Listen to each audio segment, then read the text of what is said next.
What's going on, guys? Cody Majors here, content coordinator by day, content creator by night, and I make videos to help you master your content. In today's video, we're gonna be talking about this guy right here, the Samsung Galaxy S22 Ultra. Now, I've had this phone for about a week, so I've got a pretty good first impression of it, and wanted to make a video sharing those impressions with you today. So let's get into it. Okay, so first things first, let's talk about the size of this phone. It's actually not as big as I thought it was going to be. After reading some reviews online and seeing some people that had this phone before me talk about how big the phone was, I was expecting it to be abnormally big and hard to use because of that, but it's really not that bad. I mean, as you can see, it fits pretty well in my hand. It's not too big. It's not, overwhelming my hand or anything, but it does give me enough surface to do some of the things that I actually want to do with my phone, which is edit photos and videos moving forward with a mobile device. So I actually kind of prefer that it's on the bigger side, but I definitely don't think it's too big by any means. It does fit a little snug in the pocket, but that's something that I can deal with because most of the time it's not really in my pants pocket anyways. Another thing that jumped out to me right away when turning this phone on was the display itself. Not only is there a large screen for the display, but the graphics and the quality of the display itself was unreal. I'm not usually one that actually notices a big jump in quality in phone screens, but with this phone, I could actually notice a huge increase in the quality that it was displaying. Now, the way I use my phone is really as an extension of my computer when I'm not here. So being able to have a nice big display to watch YouTube or to be creating some of my own stuff while on the go is pretty important to me. Being able to see what I'm working on or what I'm watching without any loss of quality is really key for me. So that's a big thing for me in this phone. Next thing I want to talk about is this guy right here. Now, whether you were always a fan of the Galaxy Note or whether you never had a Note in your life, I think you'll like this S Pen a lot.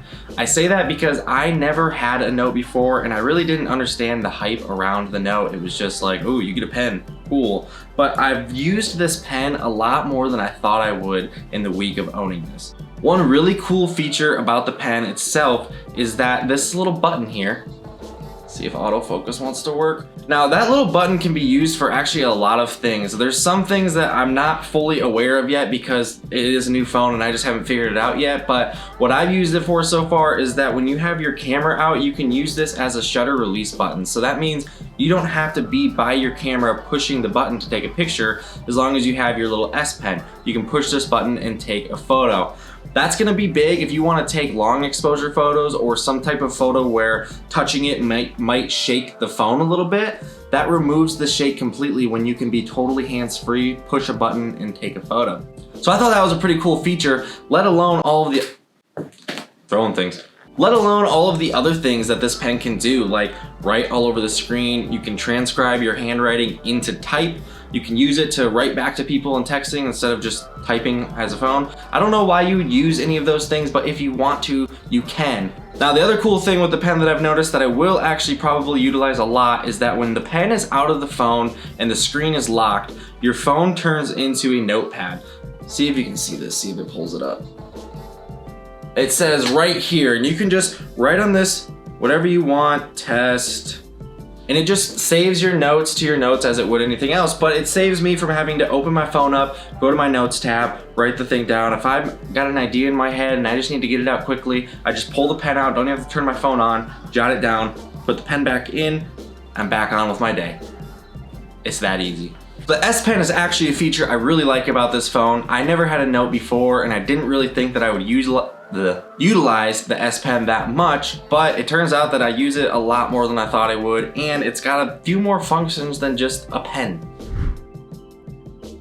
The next thing I want to talk about, and probably the most important thing to me personally, is the cameras on this phone. So as you can see, Samsung really hit this phone hard in the camera department, and while there's a ton of features within the camera on this phone, I'm only going to hit on the three that I've worked with the most in this last week. First of all, the front-facing camera, or the selfie camera that you'll probably use, is no longer 12 megapixels. It's actually 4 times that, and it's 48 megapixels. My last phone was the Galaxy S10, and I've noticed this on other Galaxy phones before, but the selfie camera, specifically when using Snapchat, just wasn't all there. You could tell when someone was using an Android because the quality was just subpar. Now with this phone, having 4 times the quality in the front-facing camera is a game changer, and you can tell the quality difference immediately. Check this out. Take a quick selfie of your boy. Oh, sorry, 40 megapixels, not 48. And look at that. Look how crisp that photo is. Coming from the front-facing camera, that's really impressive because that's the quality that you used to only be able to get from the rear-facing cameras. Okay, so if the front-facing camera is 40 megapixels, then what's the rear-facing camera? That's the next point I want to make. With this phone, your rear-facing camera gets 108 megapixels. Now that's insane, especially for a phone. A little tiny camera that you keep in your pocket getting 108 megapixels is unreal, and the photos actually look really good. Okay, so the last thing that I'm gonna point out is probably my favorite thing so far. I don't know when I would ever use this, but it is super cool. The 100 times digital zoom in this camera is unreal. So there's actually an empty can over there on Jordan's desk, which is a solid 20 feet away from me. And we're just gonna take a photo of this. So this first photo that I'm taking is actually going to be just 1 time. So it's gonna be pretty wide. You're gonna see the camera, you're gonna see the light. But then the next photo I'm gonna take here is the 10 times zoom. And boom. All right, cool, so look at that. Look at how much you can see. Look at how high quality that is for being 10 times zoom. But wait, it gets better. Check this out. We turn it all the way up to 100 times and boom, take the photo. I have absolutely no business reading the nutrition label on that can over there.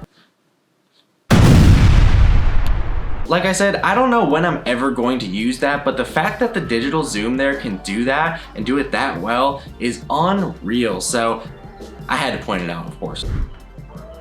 So another thing that I noticed with the Galaxy S22 Ultra was that it comes standard with Google Messages. But what this app lets you do is see when other Android users that are using Google Messages, you can see when they're typing, you can react to their messages with emojis just like you can in iMessage. You can send higher quality photos without it getting compressed. It really is starting to level out the playing fields from iMessage, but on the Android system. So as long as the other person's using the Google Messages, you're gonna start to see those same benefits that Apple users see with iMessage, which is a game changer. So Google Messages coming standard is pretty cool, but there's one feature that I did actually notice that I didn't like about this phone, and that's the fact that there's no headphone jack on this phone. Now that's probably not really a big deal because that seems to be where we're headed, and that headphone jack is being removed from more and more devices each and every year. But for someone like me who hasn't fully switched to wireless earbuds yet, it was still kind of disappointing that I can't use my earbuds with this phone until my new Galaxy Buds come in, which they were supposed to be here about a week ago and they're still not. So until I get those, I'm still a little disappointed that the headphone jack is not on this phone, but at the same time, it's kind of like the CD-ROM on computers. Eventually, it's just gonna be completely obsolete and no one's even gonna remember what it is. So not a huge loss, but still something that I noticed with my first few weeks of this phone. So those are a few of the things that I've noticed in my first week with the Galaxy S22 Ultra. I do plan to make another video in a few months once I've had the phone a little longer. That kind of goes further into a depthy review of the phone, similar to what I'm gonna be doing with the Canon EOS R, which if you like cameras and you haven't seen my first impressions of that camera, please go check it out right there.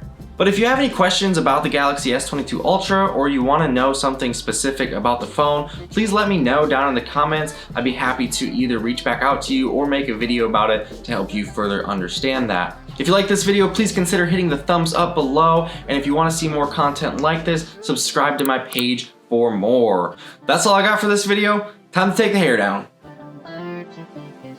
Ooh. Woo. Like a wet dog.